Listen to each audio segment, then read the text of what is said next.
Hi, welcome to Nisha's dreams.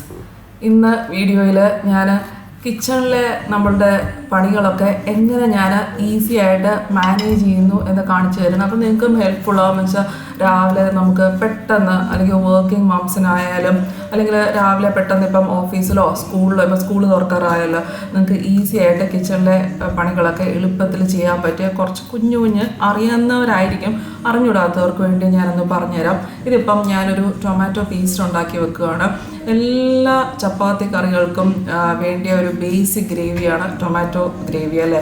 അത് tomato ചട്നിക്കും ഒക്കെ use ചെയ്യാം. അപ്പോൾ ആദ്യം ഞാൻ ആ ടൊമാറ്റോ നാലായിട്ട് അതിൻ്റെ ആ ഒരു തണ്ട് ഭാഗമല്ല അവിടെ ജസ്റ്റ് ഒന്ന് നാലായിട്ടൊന്ന് സ്പ്ലിറ്റാക്കി വെക്കുകയാണ്, അതിൻ്റെ തൊലി കളയാൻ എളുപ്പത്തിന്. എന്നിട്ട് അതൊന്ന് പ്രഷർ കുക്കറിൽ, ഇത് 1.5 കിലോ ടൊമാറ്റോ നല്ല ക്ലീൻ ചെയ്ത് വാഷ് ചെയ്തെടുത്ത ടൊമാറ്റോ ആണ്. അത് ഒരു 5 മിനിറ്റ്സ് പ്രഷർ കുക്കറിൽ മീഡിയം ഫ്ലെയിമിൽ വെച്ചിട്ട് കുക്ക് ചെയ്യുകയാണ്. കുറച്ച് വെള്ളം ഒഴിച്ചിട്ടാണ് കേട്ടോ. നെക്സ്റ്റ് പരിപാടി ജിഞ്ചർ ഗാർലിക് പേസ്റ്റ്. എല്ലാ ഗ്രേവിയുടെയും ബേസിക് ഒരു നെസസിറ്റിയാണ് ജിഞ്ചർ ഗാർലിക് പേസ്റ്റ് അല്ലേ. അപ്പം അത് എങ്ങനെയാണ് സ്റ്റോർ ചെയ്യുന്നതെന്ന് നമുക്ക് നോക്കാം. അത് ഉണ്ടാക്കി വെക്കുകയാണെങ്കിൽ നമുക്ക് ഭയങ്കര എളുപ്പമാണ്. പെട്ടെന്ന്, അല്ലെങ്കിൽ ആദ്യം നമ്മൾ ഇഞ്ചി വെളുത്തുള്ളി പേസ്റ്റ് ഉണ്ടാക്കലാണ് എപ്പോഴും ചെയ്യുന്നത്. അപ്പം ഞാനിപ്പം എടുത്തേക്കുന്നത് 200 ഗ്രാം ഇഞ്ചിയും 300 ഗ്രാം വെളുത്തുള്ളിയാണ്. എപ്പോഴും വെളുത്തുള്ളി ഒരു 100 ഗ്രാം ഇഞ്ചിയേക്കാളും കൂടുതൽ വേണം. നന്നായിട്ട് തൊലി കളഞ്ഞ് ക്ലീൻ ചെയ്ത് വെച്ച് ഇഞ്ചിയും വെളുത്തുള്ളിയാണ്. അത് ഒന്ന് മിക്സിയുടെ വലിയ ജാറിലൊന്ന് ചതച്ചെടുക്കണം. ഒട്ടും വെള്ളം ഒഴിച്ചിട്ടില്ല കേട്ടോ. ആദ്യം എനിക്ക് വെളുത്തുള്ളി മൊത്തം കയറിയില്ല.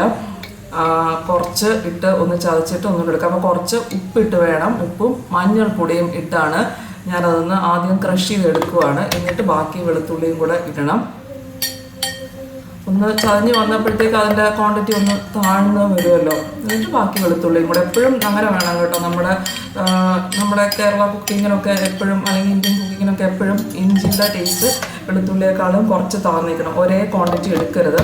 മേടിക്കുമ്പോൾ തന്നെ നമ്മൾ ജിഞ്ചർ ഗാർലിക് പേസ്റ്റ് മേടിക്കുമ്പോൾ തന്നെ അങ്ങനെ മേടിച്ചാൽ മതി. ഇഞ്ചി വെളുത്തുള്ളി അങ്ങനെ കറക്റ്റ് ക്വാണ്ടിറ്റി ഒന്ന് മെഷർ ചെയ്തെടുക്കാൻ പറ്റിയില്ലെങ്കിൽ പിന്നെ അത് നന്നായിട്ടൊന്ന് ചതഞ്ഞ് വന്നു കഴിഞ്ഞ് ഒരു 2-3 ടേബിൾ സ്പൂൺ റിഫൈൻഡ് ഓയിൽ.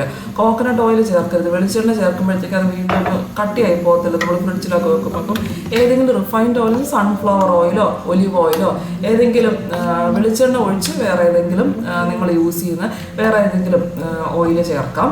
എന്നിട്ട് അതുകൊണ്ട് ഇങ്ങനത്തെ നല്ലൊരു പേസ്റ്റായിട്ട്, കുറച്ച് ക്രഷ്ഡായിട്ട് വന്നാലും കുഴപ്പമില്ല. ഇപ്പം ഒരുവിധം നല്ല പേസ്റ്റാണ്. വെള്ളവും ചേർത്തില്ല കേട്ടോ. എണ്ണ ഒഴിച്ചാൽ 2-3 ടേബിൾ സ്പൂൺ എണ്ണയുണ്ട് കേട്ടോ. ഉപ്പ്, മഞ്ഞൾപ്പൊടി, എണ്ണ, ഇത്രയാണ് ഇതിൻ്റെ ഇൻഗ്രീഡിയൻസ് കേട്ടോ. മഞ്ഞൾപ്പൊടി ഇടുന്നത് ആൻറ്റി ബാക്ടീരിയൽ പ്രോപ്പർട്ടി ഉള്ളതുകൊണ്ട് ഇത് കേടാവാതിരിക്കാനാണ്. ഫ്രിഡ്ജിൽ വെക്കാനുള്ളത് ഒരു ഗ്ലാസ് ജാറിലാക്കി അത് 1 മാസം വരെ ചീത്തയാവാതെ ഫ്രിഡ്ജിൽ സൂക്ഷിക്കാം. പ്രത്യേകം ശ്രദ്ധിക്കേണ്ടത് ആ ഗ്ലാസ് ജാറിലും എടുക്കുന്ന സ്പൂണിലും വെള്ളത്തിൻ്റെ അംശം പാടില്ല. വെള്ളം ഉണ്ടെങ്കിൽ അത് വേഗം ചീത്തയായി പോവും. ഈ ഗ്ലാസ് ജാറിലൊക്കെ നല്ലതായിട്ട് തുടച്ച് വൃത്തിയാക്കിയിട്ട് വേണം ജാറിൽ വെക്കാൻ. അത് പ്രത്യേകം ശ്രദ്ധിക്കണം. വെള്ളം ഉണ്ടെങ്കിൽ വേഗം കേടാവും. പിന്നെ ഇതേപോലെ ഒരു ഐസ് ട്രെയിൽ, ഐസ് വെക്കുന്ന ട്രെയിലല്ല, വേറെ അല്ലാതെ ഇതിന് വേണ്ടി ഒരു ഐസ് ട്രേ വെച്ചിട്ട് അതിനകത്താക്കി ഫ്രീസർ വെക്കാം. ഇതേപോലെ ഞാനൊരു സിലിക്കോൺ മോൾഡിലും ആക്കിയിട്ട് ഫ്രീസർ വെക്കുന്നുണ്ട്. അത് നമുക്ക് 2-3 മാസം അല്ലെങ്കിൽ 3-4 മാസം വരെ ഫ്രീസറിൽ വെക്കാം. അത് എടുക്കുമ്പോൾ ഞാൻ കാണിക്കാം കേട്ടോ. ടൊമാറ്റോ കുറച്ച് ചൂട് മാറി കഴിയുമ്പോഴത്തേക്കും, നമുക്ക് തൊടാനുള്ള ചൂടായി കഴിയുമ്പോഴത്തേക്കും അതിൻ്റെ തൊലി ഈസി ആയിട്ട് പീൽ ഓഫ് ചെയ്യാൻ പറ്റും. ആ 4ആയിട്ടൊന്ന് ജസ്റ്റ് ഒന്ന് കട്ട് ചെയ്ത് വെച്ച കാരണം തൊലി നല്ലതായിട്ട് ഇളക്കി മാറ്റും. തൊലി മാറ്റിയിട്ടാണ് ഇതേപോലെ പ്യൂരി ആക്കേണ്ടത്. അതാണ് കുറച്ചുകൂടി ടേസ്റ്റ്, തൊലി ഉൾപ്പെടെ എടുക്കുന്നതിലും നല്ലത്. എന്നിട്ട് ഇതെല്ലാം കൂടെ നന്നായിട്ട് ഒന്നും അരച്ചെടുക്കണം. വെള്ളമൊന്നും ചേർക്കരുത്. അരച്ച ഈ ടൊമാറ്റോ പ്യൂരി ഒരു വലിയ പാത്രത്തിലോട്ട് ഒഴിച്ച് നന്നായിട്ടൊന്ന് ചൂടാക്കിയെടുക്കണം. ആദ്യം വേറെ ഒന്നും ഇടത്തില്ല. അങ്ങനെ തന്നെ അതിൻ്റെ വെള്ളം ടൊമാറ്റോയിലുള്ള വെള്ളം നന്നായിട്ട് വറ്റി വരുന്നവരെ കുറച്ച് ഉപ്പും കൂടി ഇട്ടിട്ട് അടച്ചു വെക്കുക കേട്ടോ. അല്ലെങ്കിൽ അത് ഫുള്ളായിട്ട് ഇങ്ങനെ തെറിച്ചുകൊണ്ടിരിക്കും അടച്ചു വെച്ചില്ലെങ്കിൽ. ഇടയ്ക്കിടയ്ക്ക് ഒന്ന് ഇളക്കി കൊടുത്താൽ മതി. കാരണം അതിൻ്റെ വെള്ളമൊക്കെ നല്ലതായിട്ട് അബ്സോർബ് ചെയ്ത് വരുന്നവരെ ഒന്ന് ഇളക്കണം. ഒന്ന് അടച്ചും വെക്കണം.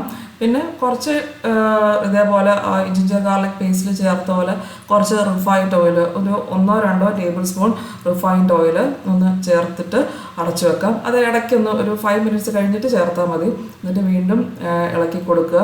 കണ്ടോ, ഈ കുറച്ചൊരു 10 മിനിറ്റ് കഴിയുമ്പോൾ നമുക്ക് മനസ്സിലാവും. ഇങ്ങനെ ഒന്ന് മാറ്റി നോക്കുമ്പോഴത്തേക്ക് അതിൻ്റെ വാട്ടർ കണ്ടന്റ് നന്നായിട്ട് പോയി. ഇങ്ങനെ ഒരു സ്പേസ് കണ്ടോ ഇങ്ങനെ വിട്ട് വരുന്നതായിട്ട്. അതാണ് അതിൻ്റെ കറക്റ്റ് പരുവം. ഓഫ് ചെയ്തിട്ട് നമുക്ക് തുറന്നു വെക്കാം. നെക്സ്റ്റ് പിന്നെ ഞാൻ ചെയ്യാറുള്ളത്, ഒരാഴ്ചത്തേക്ക് ഇപ്പം രാവിലെ കറികളൊക്കെ ഉണ്ടാക്കാനുണ്ടെങ്കിൽ അതിന് വേണ്ടിയ വെജിറ്റബിൾസൊക്കെ കുറേയൊക്കെ ഞാൻ കട്ട് ചെയ്ത് വെക്കും കേട്ടോ. ഇപ്പം ഈ വീക്ക് ഞാൻ ചപ്പാത്തി കറികളാണ് പ്ലാൻ ചെയ്യുന്നത്. ഒരാഴ്ച ഫുൾ ചപ്പാത്തി ആയതുകൊണ്ട് ഞാൻ അതിന് വേണ്ടിയ ക്യാപ്സിക്കവും സവാളയും വെജിറ്റബിൾസും ഒക്കെ കുറേയൊക്കെ കട്ട് ചെയ്ത് വെക്കും. എന്നിട്ട് ഇതേപോലെ കണ്ടെയ്നേഴ്സിലാക്കി വെക്കുകയാണെങ്കിൽ രാവിലെ പെട്ടെന്ന് ഉണ്ടാക്കാനായിട്ട് ഈസിയാണ്. ചപ്പാത്തി മാവാണെങ്കിൽ തലേ ദിവസം രാത്രി നേരത്തെ കുഴച്ച് വെക്കാൻ പറ്റത്തില്ല. തലേ ദിവസം ബാക്കി വെജിറ്റബിൾസൊക്കെ ഞാൻ നേരത്തെ സമയം കിട്ടുമ്പോഴൊക്കെ ഇതേപോലെ സവാള പല വലിപ്പത്തിൽ കട്ട് ചെയ്ത് വെക്കും. സവാളയും തലേ ദിവസമൊക്കെ ചെയ്യത്തുള്ളൂ. സവാള നേരത്തെ കട്ട് ചെയ്യത്തില്ല, ബാക്കിയൊക്കെ നേരത്തെ കട്ട് ചെയ്യും. ഇതേപോലെ ചിക്കൻ മാരിനേറ്റ് ചെയ്ത് വെക്കും. അതൊക്കെയാണെങ്കിൽ നമുക്ക് ഈസിയാണ്. സമയം കിട്ടുമ്പോൾ ഇതൊക്കെ ചെയ്ത് വെച്ചാൽ ചപ്പാത്തി മാവ് തലേ ദിവസം കുഴച്ച് വെക്കുക, അതൊക്കെ നമുക്ക് എളുപ്പത്തിൽ ചെയ്ത് വെച്ചാൽ നമ്മുടെ പണികളൊക്കെ ഈസിയാക്കാൻ. ഈ ജിഞ്ചർ ഗാർലിക് പേസ്റ്റൊക്കെ കുറച്ച് സമയം എടുക്കും. ടൊമാറ്റോ പേസ്റ്റും കുറച്ച് സമയം എടുക്കുന്ന പരിപാടിയാണ്. ഇതേപോലെ സ്റ്റോർ ചെയ്ത് വെക്കാനായിട്ട് ഇതൊക്കെ 2-3 ചില 3-4 മാസം വെക്കാൻ പറ്റുന്ന കേട്ടോ. അവിടെ ടൊമാറ്റോ പേസ്റ്റും ജിഞ്ചർ ഗാർലിക് പേസ്റ്റും ഒക്കെ ഇതുണ്ടെങ്കിൽ നമുക്ക് നിങ്ങളൊന്ന് ചെയ്ത് നോക്കിയാൽ പണി എന്ത് എളുപ്പമാണെന്നോ. കറികൾക്ക് നല്ല സൂപ്പർ ടേസ്റ്റായിട്ട് വരികയും ചെയ്തു. ജസ്റ്റ് ഒരു ക്യൂബ് ഇട്ടാൽ നല്ല തിക്ക് പനീർ കറി അല്ലെങ്കിൽ എല്ലാം മുട്ടക്കറിക്കൊക്കെ അത്യാവശ്യം വേണ്ട സാധനമല്ല. ഇതേപോലെ ഇത് കപ്പ് കേക്കിൻ്റെ മോൾഡാണ് കേട്ടോ. കപ്പ് കേക്കിൻ്റെ മിക്കവരും കപ്പ് കേക്കൊക്കെ ഉണ്ടാക്കുന്നവർ ഇതെല്ലാവരുടെയും വീട്ടിൽ കാണും. ഇതിനു വേണ്ടി വേറെ ഒരു മോൾഡൊന്നും മേടിക്കേണ്ട കാര്യമില്ല. അത് എന്നിട്ട് ഫ്രീസറിലോട്ടങ്ങ് വെച്ചാൽ മതി. ഇതാ നേരത്തെ വെച്ചിരുന്ന ജിഞ്ചർ ഗാർലിക് പേസ്റ്റ് റെഡി ആയിട്ടുണ്ട്. ഇതേപോലെ ഒരു കുപ്പിയിലാക്കി ഫ്രീസറിൽ വെച്ചാൽ മതി. 3-4 മാസം. പിന്നെ ഇഞ്ചി വെളുത്തുള്ളി നമ്മൾ മേടിക്കുന്നതിനേക്കാൾ ഇതാണ് ടേസ്റ്റ് കേട്ടോ. ഫ്രഷ് ആയിട്ട് ഉണ്ടാക്കുന്ന അതേ ടേസ്റ്റ്. മേടിക്കുന്നതിനൊരു വല്ലാത്ത ടേസ്റ്റ് അല്ലേ. ഈ ജിഞ്ചർ ഗാർലിക് പേസ്റ്റ് മേടിക്കുന്നത് പോലെയല്ല, സൂപ്പർ നല്ല ഫ്രഷ് ആയിട്ട് എടുക്കുന്ന പോലെ തന്നെയാണ്. ഇതാണ്ടാ ടൊമാറ്റോ പേസ്റ്റും ഫ്രോസൺ സാധനം റെഡി ആയിട്ട് വന്നിട്ടുണ്ട്. ഇത് നമ്മൾ വീട്ടിലുണ്ടാക്കുന്ന കൊണ്ട് തന്നെ ഇത് ഫ്രഷ് സാധനം പോലെ തന്നെയാണ്. അല്ലാതെ ഈ പുറത്തുനിന്ന് മേടിക്കുന്ന ടേസ്റ്റൊന്നുമല്ല. നമുക്ക് ഈസി ആയിട്ട് അപ്പം ഉണ്ടാക്കുന്ന സാധനം പോലെ ഉള്ളൂ താനും. ഞാൻ ആ ടൊമാറ്റോ പേസ്റ്റ് വെച്ചിട്ട് ഒരു പനീർ കറി ആ വീക്ക് ഉണ്ടാക്കിയതാണ്. നിങ്ങൾക്ക് കാണിച്ചു തരാം എത്ര തിക്കായിട്ടാണ് ആ ഗ്രേവി വരുന്നത്. ഇതേപോലെ ക്യാപ്സിക്കം കട്ട് ചെയ്ത് വെച്ചാൽ എനിക്ക് ഈസി ആയിട്ട് വന്നു. അതുകൊണ്ട് ഇതാണ് ഫൈനൽ ഔട്ട്പുട്ട്. നല്ല തിക്കായിട്ട് നല്ല സൂപ്പർ പനീർ കറിയായിരുന്നു. എന്നുവെച്ചാൽ നമ്മൾ വേറെ കാഷ്യൂ പേസ്റ്റൊന്നും ചേർക്കാതെ തന്നെ നല്ല തിക്ക് ഗ്രേവി ആയിട്ട് വന്നു. പിന്നെ ഞാൻ ചെയ്യുന്ന ഇതേപോലെ ക്യാരറ്റൊക്കെ സ്റ്റോർ ചെയ്യാൻ ഇതൊരു 2 ആഴ്ച ആയ ക്യാരറ്റാണ് കേട്ടോ. അതിൻ്റെ ബേസ് ഇങ്ങനെ കട്ട് ചെയ്ത് വെക്കും. അപ്പം നല്ല ഫ്രഷ് ആയിട്ടിരിക്കും കേട്ടോ. ഇതേപോലെ സാലഡ് വെള്ളരിക്കയുടെ ചെയ്യില്ല. പിന്നെ താഴെ മുകളിലും ടിഷ്യൂ ഇട്ട് വെക്കും. മറ്റേ കിച്ചൺ ടിഷ്യൂ ആണ് കേട്ടോ, മറ്റേ നോർമൽ ടിഷ്യൂ അല്ല, കിച്ചൺ ടിഷ്യൂ. മറ്റേ വാഷ്റൂം ടിഷ്യൂ അല്ല, അത് ശ്രദ്ധിക്കുക. കിച്ചൺ ടിഷ്യൂ എന്ന് പറഞ്ഞ് കിട്ടുന്നതാണ്. പിന്നെ അന്നന്ന് എടുക്കാനുള്ള ഞാൻ ഡെയിലി ഉച്ചയ്ക്ക് സാലഡ് വെള്ളരിക്കയും അല്ലെങ്കിൽ ക്യാരറ്റോ ഏതെങ്കിലും കട്ട് ചെയ്ത് കഴിക്കാറുണ്ട്. അന്നന്നേക്കുള്ളത് മാറ്റി വെക്കും. പിന്നെ ചെയ്യാറുള്ളത് ഇതേപോലെ പഴമില്ലേ, ഇതൊക്കെ ഞാൻ ജസ്റ്റ് എളുപ്പത്തിനല്ല, ജസ്റ്റ് ഓരോ കുഞ്ഞു ടിപ്സും കൂടെ പറഞ്ഞു തരാമെന്ന് വെച്ചിട്ട്. ഈ പഴം പഴുത്തു പോയാൽ എന്ത് ചെയ്യണം എന്ന് അറിയത്തില്ല. നമ്മളത് കളയാനുള്ള സ്റ്റേജിലാവത്തില്ലേ. അപ്പം ഞാനത് ഒത്തിരി പഴുക്കാറാകുമ്പോഴത്തേക്കും, അല്ലെങ്കിൽ പഴുത്തു പോയ പഴമാണെങ്കിൽ ഇങ്ങനെ വട്ടത്തിൽ കട്ട് ചെയ്തിട്ട് സിപ്ലോ കവറിലാക്കി ഫ്രീസറിൽ സൂക്ഷിക്കും കേട്ടോ. പിന്നെ ഇത് സ്മൂത്തി ഉണ്ടാക്കാനായിട്ട് നല്ല ഓട്സ് സ്മൂത്തി അല്ലെങ്കിൽ അവൽ സ്മൂത്തി, അത് ഞാൻ ഓൾറെഡി കാണിച്ചിട്ടുണ്ട്.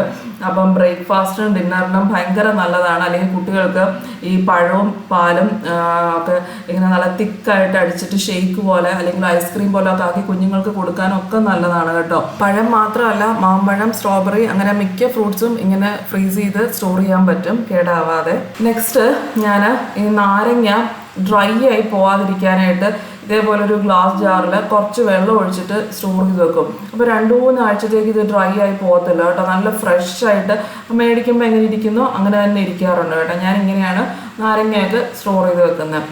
അപ്പം ഇത്രേ ഉള്ളൂ. ഞാൻ പരീക്ഷിച്ച് വിജയിച്ച കുറച്ച് കുഞ്ഞു കാര്യങ്ങൾ, അല്ലെങ്കിൽ എൻ്റെ കിച്ചൺ പണികൾ ഈസി ആക്കാനായിട്ട് ഞാൻ ട്രൈ ചെയ്ത കുറച്ച് മാർഗ്ഗങ്ങൾ പറഞ്ഞു തന്നതേ ഉള്ളൂ.